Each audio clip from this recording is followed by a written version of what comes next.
150대 95야. 네, 여기는 K큐브입니다. KBS 자체 예측 프로그램인 디시전 K가 예측하는 예상 의석수를 지금 저희가 K큐브 위에서 볼 수 있습니다. 더불어민주당과 더불어시민당 169석, 미래통합당, 미래한국당 116석으로 예상되고 있습니다. 네. 자, K큐브의 기자 네. 김원장입니다. 지금부터 더 집중적으로 분석해드리겠습니다. 개표율이 43%를 지나고 있습니다. 환세가 굳어지고 있습니다. 유시민 이사장 얼굴에 화색이 돌고 박형준 위원장 1시간여 전부터 말을 아끼고 계십니다. 범여권이 열심히 투표하면 180석도 가능하다는 발언이 현실로 굳어지고 있어요. 어떻게 보십니까? 제가 그 말을 안 했으면 200석도 될 뻔했는데 그 말을 하는 바람에 지금 만약 저 디시전 K의 예측이 맞다면 더민주 더시민 합쳐서 169에 네. 정의당 6, 7 정도 네. 그다음에 열린민주당 뭐 한 서너 개 이렇게 하면 그게 180석 근처에 그렇습니다. 그냥 희망사항으로 말해봤던 건데 역시 말을 안 했더라면 좋았을 뻔했어요. 네. 어쨌든 그 전망에 근접하고 있고요. 네. 박형준 위원장님.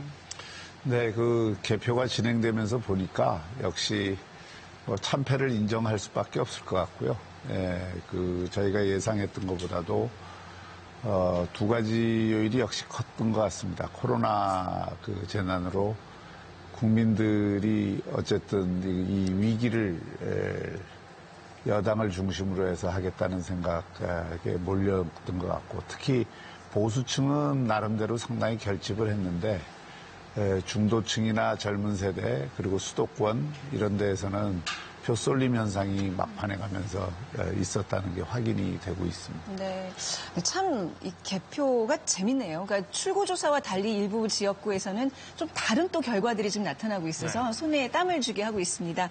저희가 정치합 시사를 통해서 지난 12월부터 이제 지역구 투표 후보 정당 추이를 계속 살펴왔는데요. 좀 도표 좀 보시면서 얘기 나눠보도록 하겠습니다.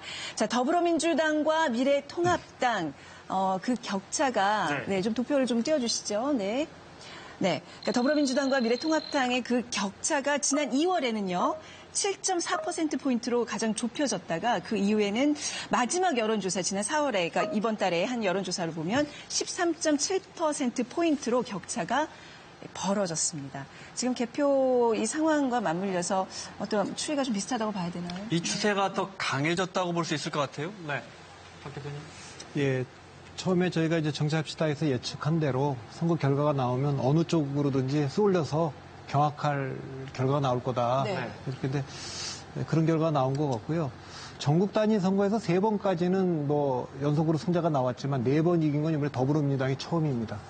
그렇게 되면 이건 단순히 한 번 뭐 승패가 아니고 대한민국의 그 정치 지형이 확실히 보수가 비주류로 확실히 몰락한 것을 확인해 볼 수 있다고 봅니다.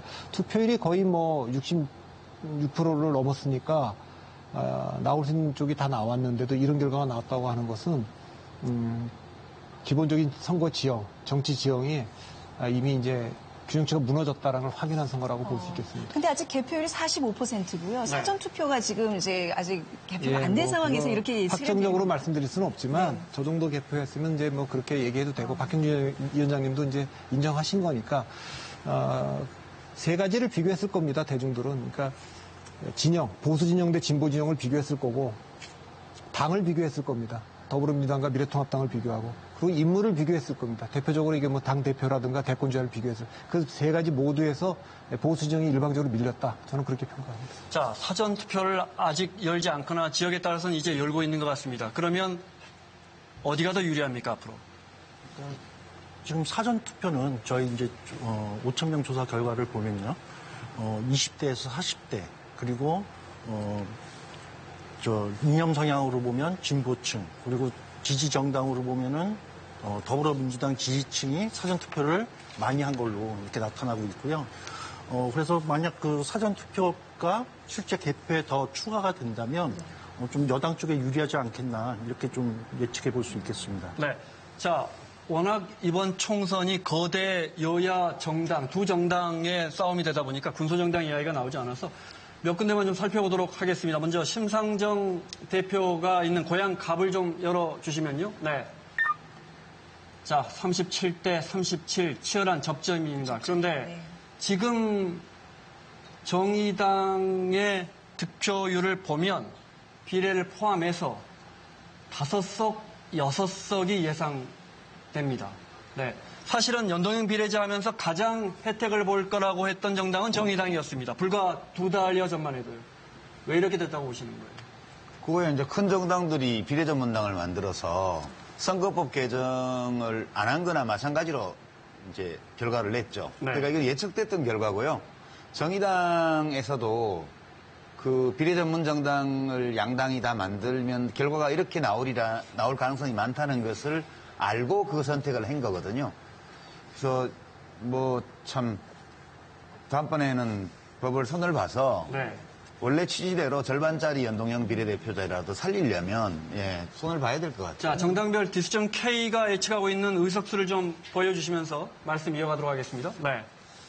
디스전 K가 전망하고 있는 의석수를 보겠습니다. 네.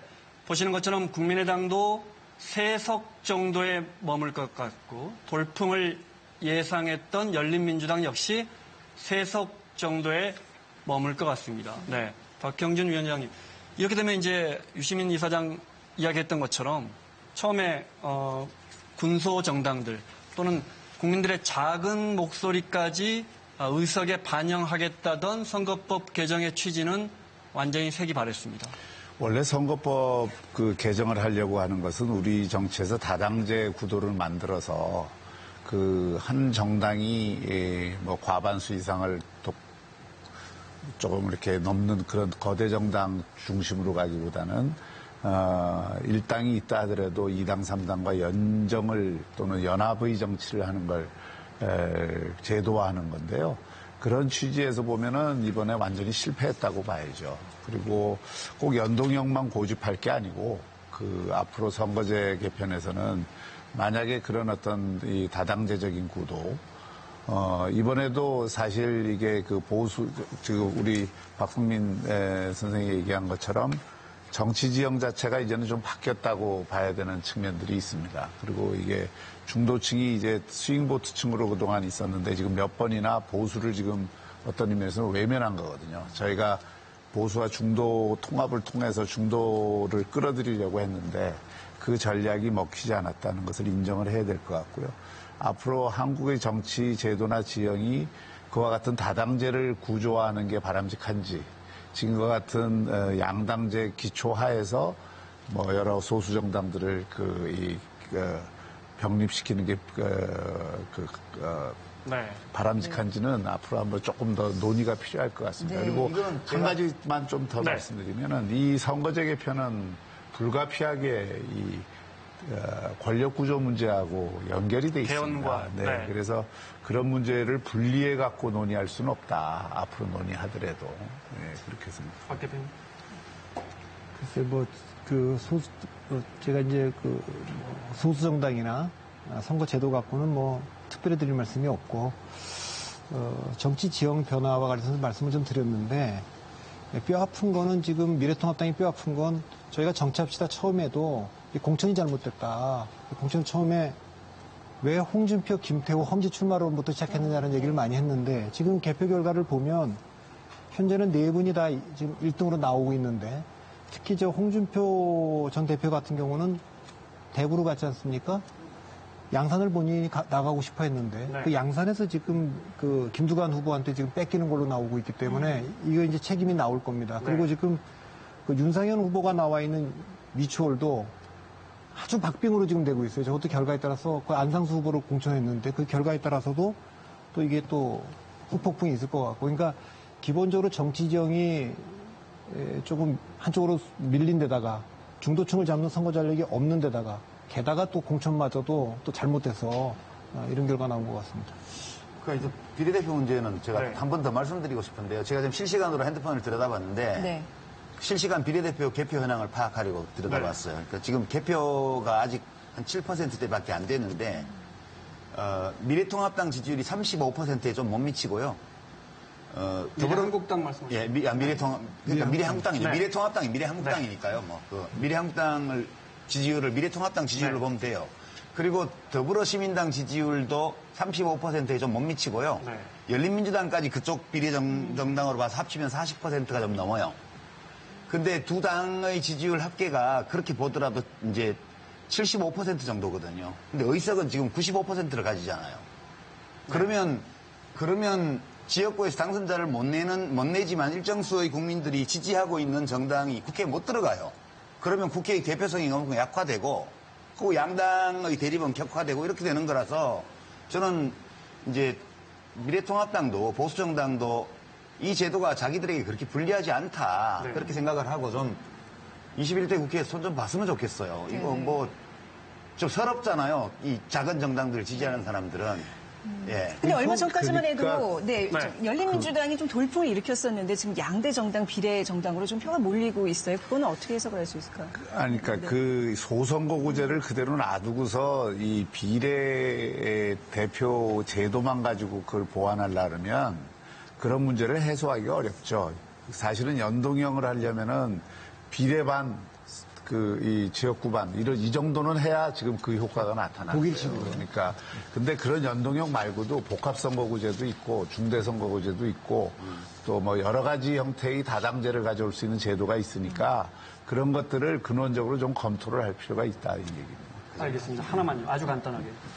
마지막에 판세가 요동친 걸로 알려져 있는데 네. 그 요인이 된 가장 큰 원인을 한 단어로 표현해 주신다면요. 진짜. 한 단어로 표현하자는 거는 얘기하지 말라는 얘기하고 똑같은데, 두 가지라고 저는 봐요. 네. 하나는 이 재난 상황이 지난 3년의 국정에 대한 평가를 좀 가리운 효과가 있었고, 그리고 또 하나는 우리로서는 정말 뼈아픈 것인데, 이건 우리가 반성을 해야 되는 건데, 이 보수층에서는 모든 문제를 좀 논리와 사실 막 이런 걸 따져갖고 하려고 하는 경향이 있는데 그 이전에 중요한 게 그 이전에 감성과 공감이라는 게 굉장히 중요합니다. 그러니까 예를 들어서 이번에 그 차명진 그 후보 문제만 하더라도 그런 문제에 대한 좀 잘못된 인식. 그러니까 이게 예를 들어서 집단적 트라우마가 있는 그 사안들에 대해서는 예를 들어서 5.18이라든지 4.3이라든지 또 이런 세월호에 대해서는 공감을 먼저 생각을 해야 되는데 그 공감을 생각하기 이전에 자기 주장을 이야기를 하다 보니까 그게 이제 받는 쪽에서는 굉장히 거부감을 갖게 되는 거죠. 저는 그러니까 보수 야당의 실패는 불통해서 온 거라고 봐요. 그러니까 여론조사가 그동안에 몇 달 동안 이렇게 다양한 조사기관에서 일정한 흐름을 다 보여줬는데 여론조사 못 믿는다 그러고 당의 주요한 인사들이 가짜뉴스 갖다가 정부를 공격하고 무조건 반대하고 국회 보이콧하고 이것을 몇 년 동안 한 결과가 지금 이렇게 나타난 거다. 저는 그렇게 진단해요. 바뀌어야 됩니다. 이 보수 야당이. 그리고 선거에서 핵심은 중도층 잡는 거, 스윙보트 잡는 거예요. 이거를 지금 그렇죠. 4번 지는 동안 계속 안 하니까. 우리가 중도 보수나 중도층을 못 잡았기 때문에 뭐 할 말은 없습니다만은 결과적으로 실패했기 때문에 그건 거꾸로 얘기하면 앞으로 이 보수가 자신들 집토끼만을 결집을 시켜갖고서는 큰 선거에서 이기기가 대단히 어렵다 하는 걸 보여줍니다. 네, 저희 K큐브 다시 돌아오면 또 재밌고 또 깊이 있는 분석하도록 하겠습니다. 자, 지금까지 K큐브였습니다.